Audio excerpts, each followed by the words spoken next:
I don't think people spend enough time on this question. Grant, how often do you think about how do I earn more?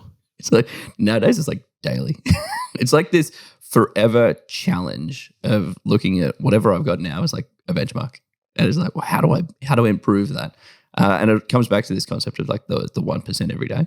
Like, how do you just make it like 1% better every day? And so, but back in the day, probably not as often. Like, it's more of a, as the swings and punches come for me, I respond, as opposed to me going out and doing the swings and punches.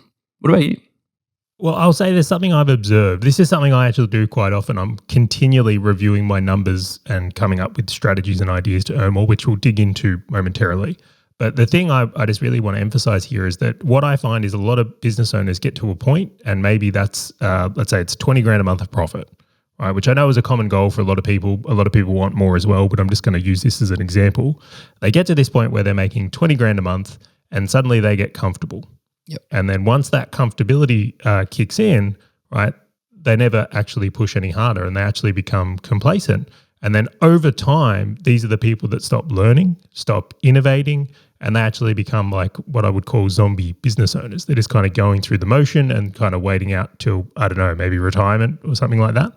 And you will commonly find this in older business owners. And the sign I look for is like they're almost quite bitter and anti-change. Yep. So I've met quite a few of them, and I suspect you have also. Definitely. Well, I just want to highlight the risk here of like for that complacency. And I'll use another example here, which is weight. So if I got up in the morning and got on the bathroom scales, and I'll just use a number here, and suddenly I was 120 kilos, like that would set something off in me, or like, I've got to drop some weight. Like, I'm massively overweight. This is a risk here. And then on the other side of things, if I got on the scales and I was 50 kilos, I'd be like, I'm way too light here. I've got to make a change. I've got to move things around. So you've got to be really careful of getting like too comfortable in a zone because it can look at it there. And I love this one as well, which I'll just quickly throw in is like, you know, if I had $1 million just given to me in a single day sitting in a bank account, I'd be like, you know, ecstatic. I'm not sure it would even register for Warren Buffett. Yeah. So I really wanted to frame that one up first because I think comfortability when it comes to business is the ultimate thing here where like you can become complacent and that earning can just like not go in the way we would like. Cool. And I'm going to bring this back to the question at hand, but I actually think the first step in earning more is you have to want to earn more. You have to be uncomfortable with what you're earning now so that you will put the necessary motivators in place to earn more. And it sounds like Joe has them here. But to all the other listeners out there and people we're talking to right now, if you just kind of want to earn more, you probably won't do it. No. You know, if you kind of, you know, Grant, kind of want to be a good runner, kind of want to build some wealth, kind of want to, yeah, and I'm throwing shots. No, I saw that. That was good. But it's like that whole idea of like loosely wanting something, I don't think really works. And this was, again, really evident for me in the times that's driven me is like as soon as I got Bianca pregnant, holy smoke, the motivation changed. What do you mean? Sales call at 2 a.m. in the morning? I'll be there. I'm there. Yeah. But how do you, like, and I want to go deeper because you're right. It's like if you're running away from a bear, right, like you will put everything into getting away from that bear, right? But if it's like, hey, you can go over there and get like that additional, like a little bit better of a car or a little bit better of a house or a little, like it might not be as motivational as running away from a bear, right? Do you have any like tips and tricks for people who are sitting there going, well, I've got enough money to send the kids to school, to do all of these kind of things, where you just go, this is how I think about it. This is how I push. And then I'll add mine on the end. Yeah, so I definitely have a few and I use these regularly. I absolutely use them. And we've spoken about some of these on other episodes is like I actively use keeping up with the Joneses. So like if you beat me, an example, we're competing at running at the moment. If I wake up and see your Strava and you've run faster than me and I'm going for a run that day, there's only two ways this is going, beating you or dead. There's nothing in between. I will like, but I, you know, and I'm using that in a positive, but imagine like we did this with wealth building as well, like bringing it back to here is like, I look at it and go, when I see you making an investment and it's a really good investment, it motivates me to make more investments. I've become uncomfortable with what I've got and I'm trying to channel the right motivators around me. So I think making sure you have a network of people who have aligned goals, even if they're a little bit different, right? Like it can be generalized a touch, but I think being around that where you're seeing that will naturally make you uncomfortable.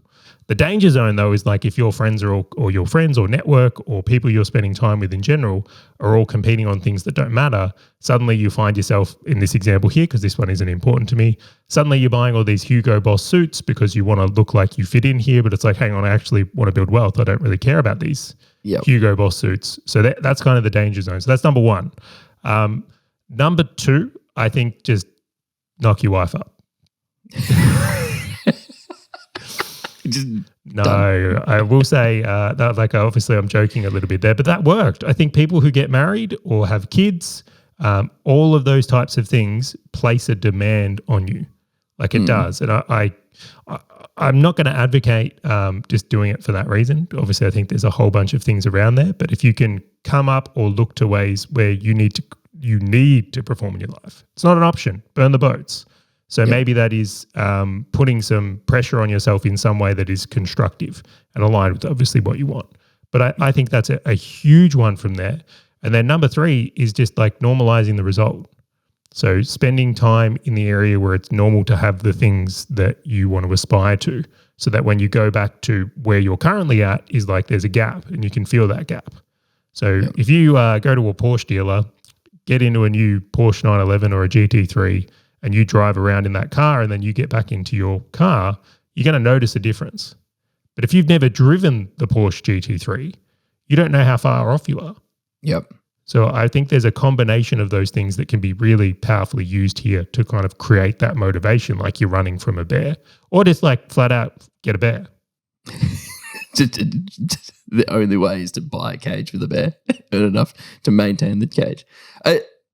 I agree. The ones that I had was the accountability, right? So, and you mentioned the network and all those kind of things. Having someone that you're accountable to who is also trying to push hard. Like you and I, Charlie, compete on almost bloody everything nowadays. Like it's almost unfair. It is fun though. I really want to pay that. I enjoy it a lot. But it doesn't matter. Like it helps us push forwards, but it also helps us ask the challenging questions, because neither of us are ever going to stay stagnant. Right? No one around us is staying stagnant.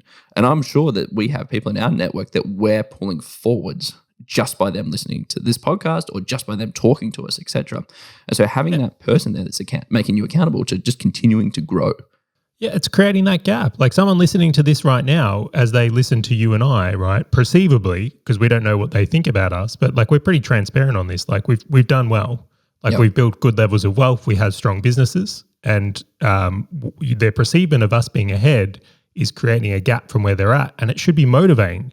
It should be uncomfortable. You should not like it. You should be sitting here listening to us talk about all the properties we've bought and the investments we've done and the business success. And you should be sitting there going, I want some of that. That's that Porsche GT3 gap.